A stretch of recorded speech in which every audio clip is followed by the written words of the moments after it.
अच्छा, कभी ये सोचा है कि अपनी ही प्रॉपर्टी पर मतलब अपनी निजी संपत्ति पर हमारे अधिकारों की आखिर हद क्या है? सीमा कहाँ खत्म होती है?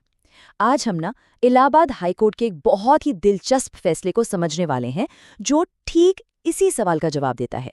मामला जुड़ा है एक प्राइवेट जगह पर नमाज अदा करने से, और यह हमें दिखाता है कि कैसे हमारे व्यक्तिगत अधिकार और समाज के शांति के बीच एक बहुत ही कह सकते हैं एक नाजुक सा बैलेंस बनाना पड़ता है। देखिए, ये जो एक लाइन है ना, ये इस पूरे मामले का कह सकते हैं दिल है, निचोड़ है। ये साफ साफ हमें बताती है कि भाई हमारे अधिकार बस वहीं तक हैं जहां तक वो किसी और की शांति में रुकावट ना बने। और यही यही वो लकीर है, वो पैमाना है जिसे अदालत ने इस पूरे मामले को तोलने के लिए इस्तेमाल किया।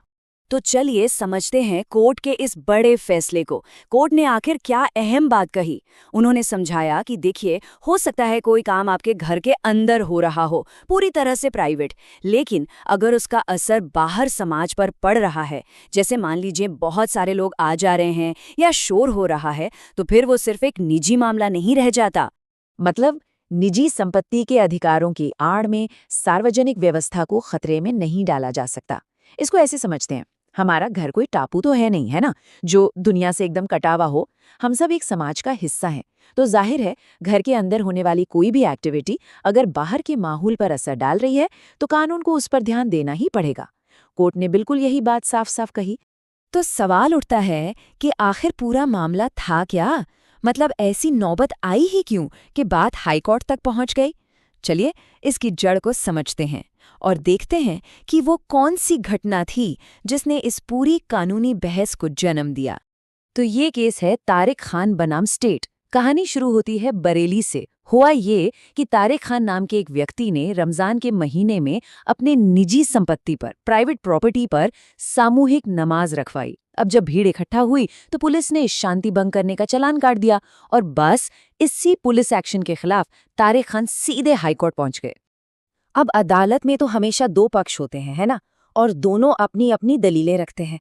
तो देखते हैं कि इस केस में याचिकाकर्ता यानी पिटिशनर और सरकार दोनों ने जज साहब के सामने क्या-क्या तर्क रखे। तो एक तरफ थे याचिकाकर्ता, जिन्होंने कोर्ट को भरोसा दिलाया कि ठीक है, भविष्य में इतनी बड़ी संख्या में लोग नमाज के लिए इकट्ठा नहीं होंगे। वहीं दूसरी तरफ सरकार की चिंता कुछ और थी। उनका कहना था कि भाई इस तरह के जमावड़े से इलाके की सांप्रदायिक शांति को खतरा हो सकता है, और कानून व्यवस्था बनाए रखना तो प्रशासन का पहला काम है, उनकी सबसे बड़ी जिम्मेदारी है। और ये वो नंबर है 50 से 60, जिसने प्रशासन की चिंता को और बढ़ा दिया था। सरकार ने जो हलफनामा दिया उसके मुताबिक रोजाना डेली लगभग 50 से 60 लोग नमाज के लिए वहां जमा हो रहे थे। अब ये संख्या इतनी कम भी नहीं थी कि इसे नजरअंदाज कर दिया जाए, है बा? तो फिर इन सभी दलीलों और सबूतों को सुनने के बाद कोर्ट किस नतीजे पर पहुंचा? चलिए अब इस पूरी बातचीत के सबसे अहम मोड़ पर चलते हैं और जानते हैं कि कोर्ट का अंतिम फैसला और निर्देश क्या थे। फैसले का पहला हिस्सा, ये याचिकाकर्ता के लिए एक राहत की तरह था।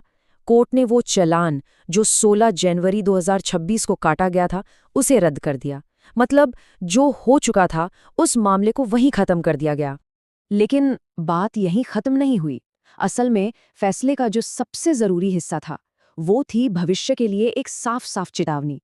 अदालत सिर्फ एक घटना पर फैसला नहीं सुना रही थी, वो आगे के लिए एक मिसाल कायम कर रही थी। और ये चेतावनी बिल्कुल साफ थी। कोर्ट ने कहा कि अगर भविष्य में फिर से ऐसी भीड़ जुटाई जाती है जिससे शांति भंग होने का जरा भी खतरा हो, तो प्रशासन सख्त से सख्त कानूनी कार्रवाई करने के लिए पूरी तरह से स्वतंत्र है, फ्री है। ये बात सीधे सीधे उसी सिद्धांत से जुड़ती है जिसे हमने बिल्कुल शुरू में देखा था।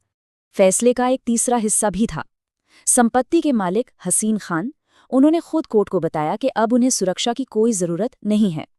तो इस पर कोर्ट ने प्रशासन को निर्देश दिया कि उनकी सुरक्षा हटा ली जाए, और इस तरह मामले का ये पहलू भी सुलझ गया। तो ठीक है, ये तो हो गया केस, लेकिन ये इतना महत्वपूर्ण क्यों है?